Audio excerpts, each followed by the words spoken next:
Writing a scout report in English can be a little confusing if you're not a native speaker. So today we are going to have a look at a couple of the things you need to know and a couple of words and phrases that will be very useful for you if you need to write a scout report in English. We will start with some basics. Information you probably want to include would be something like the age, the nationality, and the current club of the player. Be careful and take note. We say current club to discuss the team they play with now. We do not say actual club. This is a very common mistake. It's the same thing when you say what you are doing now. For example, actually, I am a scout with Chelsea. Currently, I am a scout with Chelsea. You also might want to include some physical information about the player, like their height. This gets a little confusing because in Europe they use the metric system. So they would say a player is 186 centimeters tall. But in America and sometimes in England, you might see something like this. This is because they measure height in feet and inches, not centimeters. 1 inch is about 2.5 centimeters. 1 foot is 12 inches, so 1 foot is about 30 centimeters, but it's not exact or precise. 186 centimeters is around 6 feet and 1 inch. If you see this, you can read it as this player is 6 foot 1 inch, this player is 6 foot 1, or even just this player is 6'1". It's often important to include which foot this player likes to use the most. Are they better with their left foot or are they better with their right foot? We call this their preferred foot. Finally, it can be important to include some business information for the club. Things they might need to know, such as the contract expiration date. This would be the date or the time when their current contract with their current club will finish or will expire.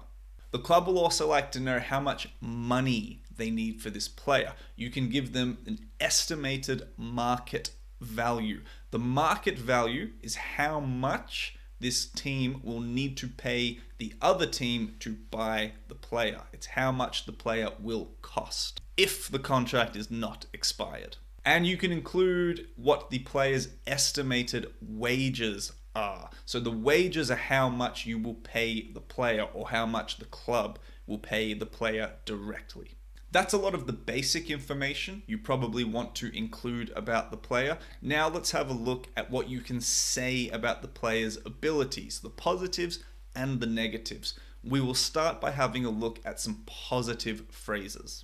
If you are a coach, an analyst, or anyone working in the world of football and you think that your English might be a problem for your career, then don't forget that you can download my free ebook, Speak Fluent Football. It goes over the 3 keys you need to improve your English so that you can work in an English-speaking environment. Click the link in the description below to get it today.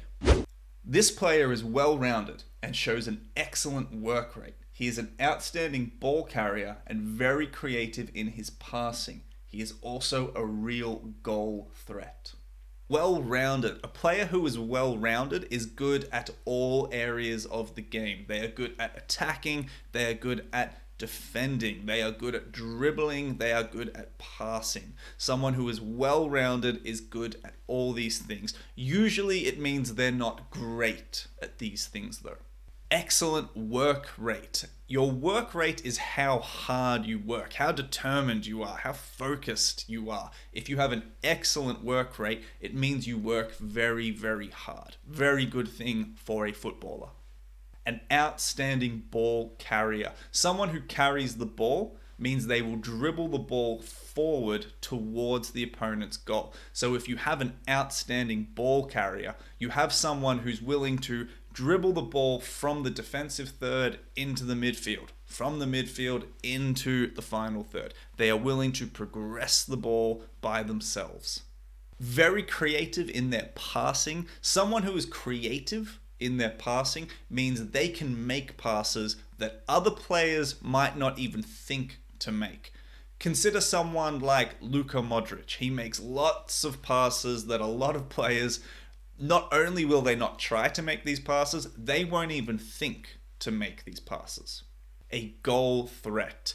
Someone who is a threat is a danger. They are dangerous to someone. So a player who is a goal threat is a danger to the other team. This means they can score a lot of goals. They have the ball in the box. They are capable of scoring goals. So great top strikers are goal threats.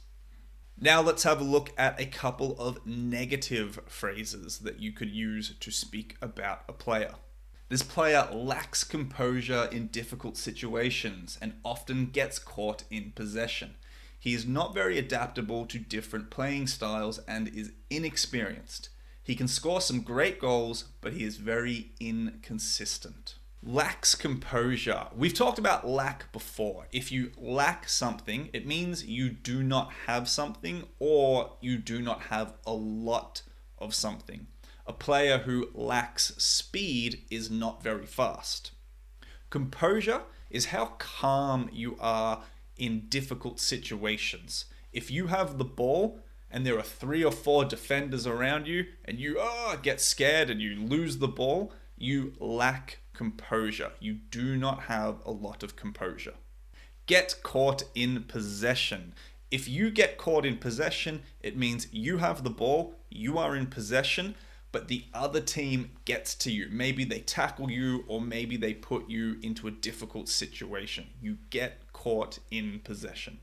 Not adaptable. Someone who is not adaptable is unable to play in different ways. They can only play in one specific style. Not very good in modern football. Inexperienced is just the opposite of experienced. If you have not played a lot of matches or you have not played many matches at high levels, we would probably call a player inexperienced. Inconsistent. So the example we have, this player can score some great goals, they score some amazing goals, but they are inconsistent. So maybe one match they score 3 great goals, amazing, hat-trick, fantastic, but they don't score goals for the next 3, 4, 5 matches. So you don't know what to expect. Today, will they be an amazing player or will they not really perform very well? Alright guys, I hope that was useful. I hope it helps you writing any scout reports in the future. If it does, please hit like, and if you haven't already, please hit the subscribe button. I'm curious to hear from you, so leave a comment below and tell me who is a player you think is well-rounded, and give me a negative one. Who is a player you think is inconsistent? I look forward to reading your ideas. If you found that video useful and you want to watch another one, click here. Or if you want to watch the full episode, click here.